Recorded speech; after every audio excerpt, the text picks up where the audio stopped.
manifester soutien na makambo ya lobaki.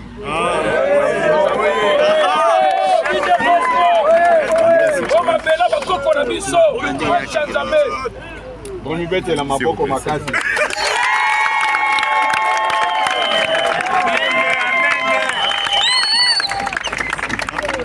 Nalingite ndenge bozali awa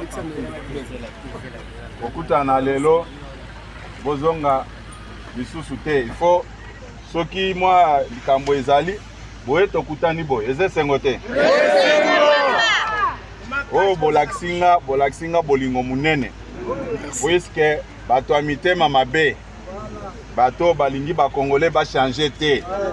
Nde boyoki baza kotelemela constitution ke ba bouger yango te. Oza kolanda ngai biso nyonso tozala nsima tata mokonzi ya ekolo.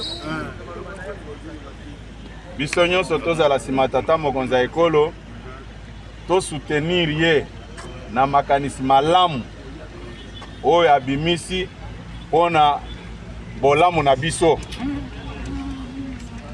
Abimisi yango te pona ndaku na ye te.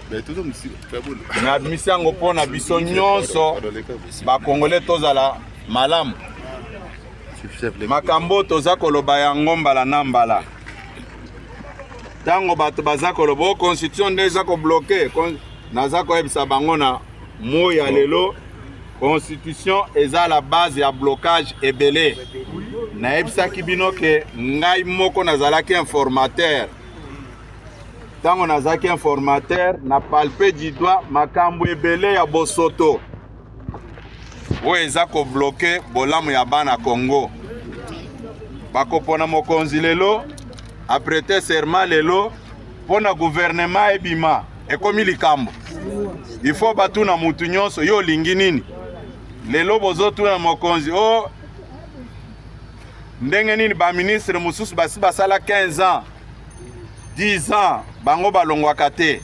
Ngai moko nazaki informateur nazalaki chargé et pas bakambi ya ba parti politique ebele bayebisaki nga boy kende koyebisa mokonzi ya mboka alongola biso na gouvernement te. Tango tosali gouvernement tosali ba parti politique na biso ezande esika tobikelaka na memaka ba message na bango inde tie pa mokonzi comme informateur. Tango nazo sala rapport ba ope bayaki koyebisa ngai ba miyebi bazape na gouvernement wana. Boza koyoka ngai mais botala nanu po gouvernement ebima. Il faut babando benga mutu na mutu aloba ya lingi nini. Est-ce que bozara ko sepela na makambo wana? Botala mabe mususu eza na kati wana. Mutu oyo akeye kozwa engagement na population ezali tata mokonzi ya ekolo. Ezali bongo te. Mais mutu akoki kosala gouvernement oyo eza kozwa makambo nyonso ya ba Congolais eza tata mokonzi ya ekolo. Puisque yende azwaki mandat ya ba Congolais. Kasi botala makambo mususu théâtre ndenge eza koya. Oh mutu akosala musala wana ezali premier ministre. Est-ce premier ministre akutanaki na ba Congolais? Est-ce que alakaki ba Congolais likambo? Botala siko kaka théâtre ndenge ezokene. Yende akoya na makambo aye na programme ya gouvernement. Alobi yango liboso ya parlement. Soki alobi yango te asilisi abimi na ye parlement balobi otondimi yo. Est tango tozali kondima wana makambo engagement tata mokonzi ya ekolo azwaki na population ya yebi yango. Eza mabe ya premier ministre te. Eza mabe ya premier ministre eza constitution wana nde eza kosenga makambo ekende bongo. Boza koyoka ngai soki pe asilisi musala na ye. Bola na ngai soki premier ministre asilisi musala na ye. Soki asilisi yango akena ye pa na ye akeye kopema. Mutu akomi kozonga pona ko justifier makambo nyonso premier ministre asalaki eza tata mokonzi ya ekolo. Makambo ya asalaki te. Bokomi kosenga ye ba compte Est-ce que ezalaka? Est-ce constitution bongo faut total to bomba yango? Yango naza koyebisa bino ke soki omoni mutu yo kamelo eloko so bosala simite babongisaka bande ko boza kolanda ngai boza koyoka ngai kaka constitution moko wana eza koyebisa biso ke tozwa mabele na biso ya Simon Kimbangu ya Lumumba ya Etienne Tshisekedi topesa yango bapaya pona unité ya bana Afrique bino bokondima biloko wana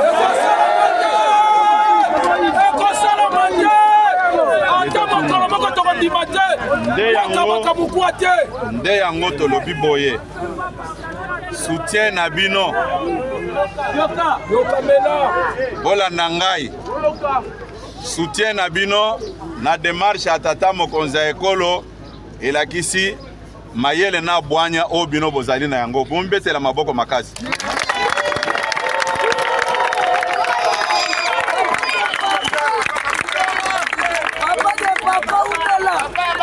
constitution wana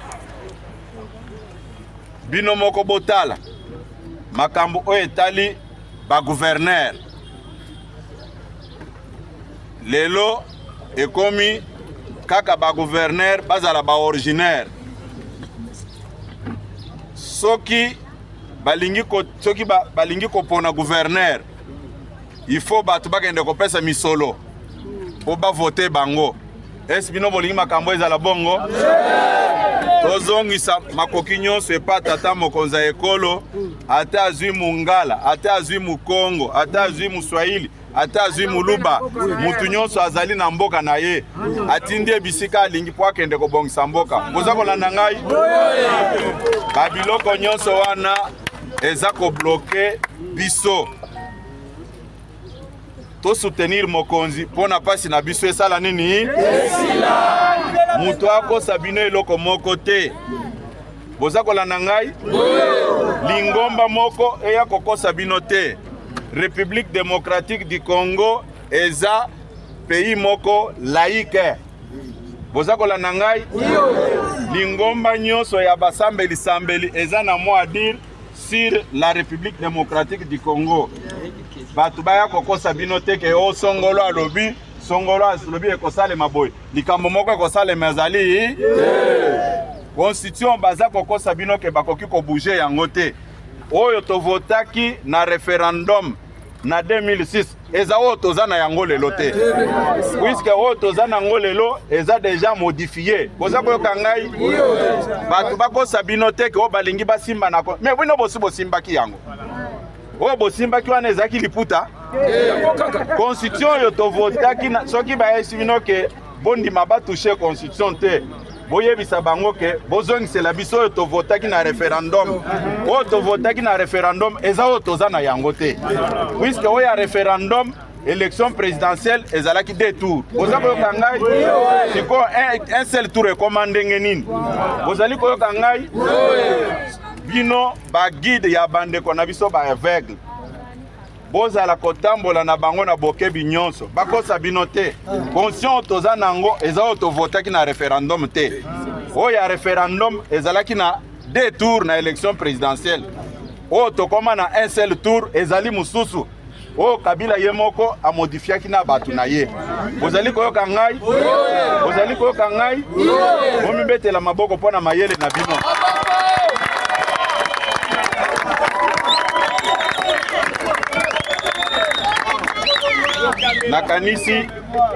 nakanisi bolobi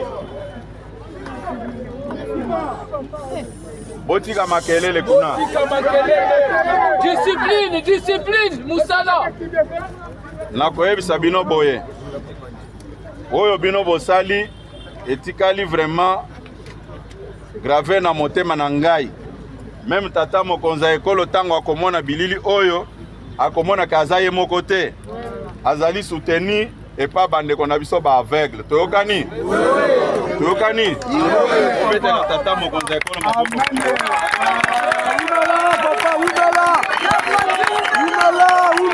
papa na biso Ndenge na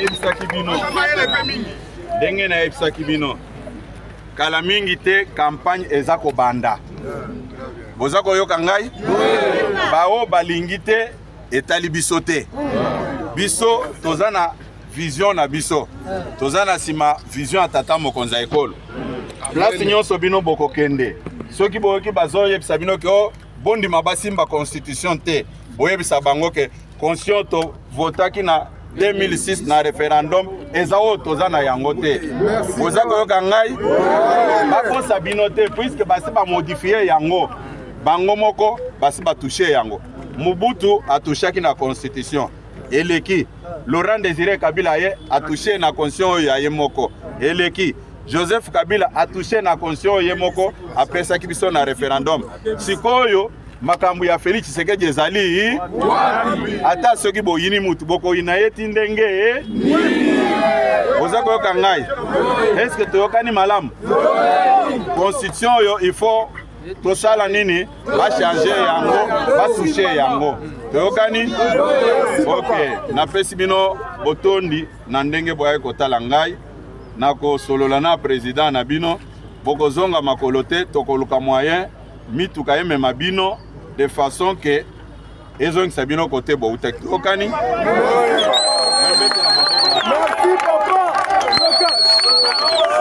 Ezokende liboso kuna bazwa biso foto. Papa, sisi na biso okonyoka mamingi baveugle kaka kozona. Constitution baza kozala.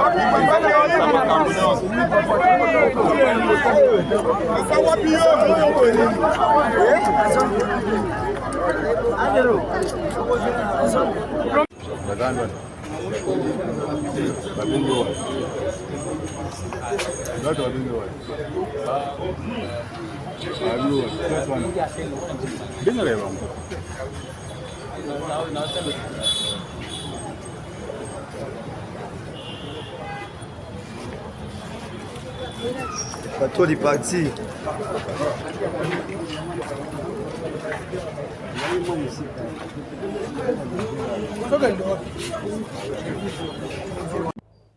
Département de communication, information et médias. Mise au point de l'exécutif national du parti. La présidence de l'Union pour la démocratie et le progrès social, UDPS Tshisekedi en sigle, tient à fixer l'opinion tant nationale qu'internationale sur les points ci-après. 1. L'UDPS Tshisekedi est un parti politique qui fonctionne dans le respect de la loi numéro 04/002 du 15 mars 2004 portant organisation et fonctionnement des partis politiques, et ce statut du 14 décembre 2010 tel que modifié et complété le 25 janvier 2013 et de son règlement intérieur. 2. L'UDPS Tshisekedi n'est engagé vis-à-vis des tiers que par une seule personne, à savoir M. Augustin Kabuya Tshilomba, habilité à représenter le parti en sa qualité de secrétaire général, faisant fonction du président intérimaire du parti,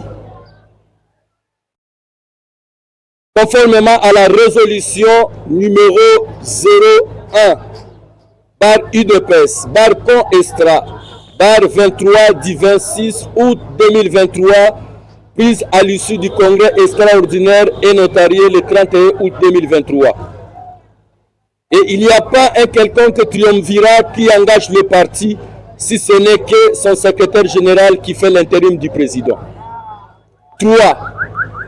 Nous rappelons que lors de ce congrès extraordinaire tenu en Gandayala, dans la commune de Lansele, il a été décidé que le mandat de son Excellence Félix Antoine Tshisekedi Tshilombo comme président du parti est renouvelé pour 5 ans, soit jusqu'à 2028. Compte tenu de l'incompatibilité dans laquelle se trouve le chef de l'État pour assumer les responsabilités au sein du parti, M. Augustin Kabuya Tshilomba a été chargé d'assurer l'intérim et de conduire le parti aux élections de décembre 2023, à l'issue desquelles l'UDPS Tshisekedi est devenue la première force politique du pays. 4. L'UDP Tshisekedi renseigne que la confusion entretenue depuis le mois de juillet 2024 par certains membres du parti en perdition n'a aucune base légale ni réglementaire. Il s'agit des individus dépourvus de qualité et non reconnus par les instances politiques, judiciaires et administratives de la République. 5. Concernant la démarche judicieuse du parti pour la révision constitutionnelle à laquelle l'UDP s'engage désormais, nous ravivons la mémoire du peuple congolais qu'il s'agit d'une promesse faite par l'UDPS lors du référendum constitutionnel de 2005. En effet, le docteur Etienne Tshisekedi Wamulumba avait bâti campagne contre le vote de cette constitution rédigée par la volonté de belligérants pour se maintenir au pouvoir. Notre fondateur avait alors fait la promesse qu'une fois l'UDPS au pouvoir, une nouvelle constitution émanant du peuple sera rédigée. Et l'UDPS soutient la position de son Excellence Félix Antoine Tshisekedi Tshilombo, exprimée devant la population de Kisangani en date du 23 octobre 2024 au cours d'un meeting populaire concernant la révision ou le changement de la Constitution de 2006, telle que révisée en 2011 par le régime de Joseph Kabila. 6. L'UDPS Tshisekedi affirme que M. Augustin Kabouya Tshilombo s'est exprimé par la révision constitutionnelle en tant que président ad intérim du parti et non comme membre du gouvernement. Que par ailleurs, la question de la révision constitutionnelle n'est pas un tabou. Pour rappel, du régime de président Joseph Désiré Mobutu jusqu'à celui du président Joseph Kabila, la Constitution a été revue environ 21 fois. Sur ce, en lieu et place de s'investir dans des déclarations incendiaires et confuses pour manipuler l'opinion, il convient de relire l'histoire de notre pays pour s'apercevoir que la Constitution peut être révisée à chaque fois que les constituants le souhaitent pour le bien-être de la population. Néanmoins, tout citoyen est libre de s'exprimer sur la question comme il en est de droit. 7. À ceux qui évoquent maladroitement le concept du peuple d'abord, nous leur informons que depuis l'accession de l'UDPS au pouvoir, la politique du peuple d'abord est appliquée par le chef de l'État dont la volonté pour le progrès est manifeste. 8. L'UDPS Tshisekedi attire l'attention sur quelques actes posés par le chef de l'État et qui concrétisent réellement la politique du peuple d'abord. Nous pouvons citer notamment la gratuité de l'enseignement, la gratuité de la maternité, la réhabilité de 7 universités, la restauration de 5 aéroports, la construction de plus de 1500 km de routes asphaltées et celle de 1286 écoles dans le cadre du PDL 145 territoires, l'acquisition de 8 ambassades, la restauration du service national pour la formation des jeunes en métier, plus de 300 ponts jetés, plus de 300 000 fonctionnaires mécanisés, l'acquisition de 600 bus et la mise en service de Transacademia, la création du fonds de garantie de l'entrepreneuriat au Congo FOGEC en sigle pour l'accompagnement des jeunes, la création du Fonds national de réparation des victimes de violences sexuelles liées au conflit de crimes contre la paix et la sécurité de l'humanité, FONAREV. L'élargissement de la sécurité sociale à tous les agents publics de l'État grâce à la loi numéro 22/031 du 22 juillet 2002 portant régime spécial de sécurité sociale des agents publics de l'État. Le renforcement du contrôle des finances publiques par la revitalisation de la cellule nationale de renseignement financier, CENAREF, et l'inspection générale des finances, IGF, ainsi que la création du département d'intelligence économique et financière, DIF, au sein de l'Agence nationale de renseignement. Cette citation n'est pas exhaustive. Voilà, mesdames et messieurs de la presse, l'essentiel de notre adresse de ce jour, en rapport avec l'actualité portant la révision constitutionnelle et le slogan « Le peuple d'abord ».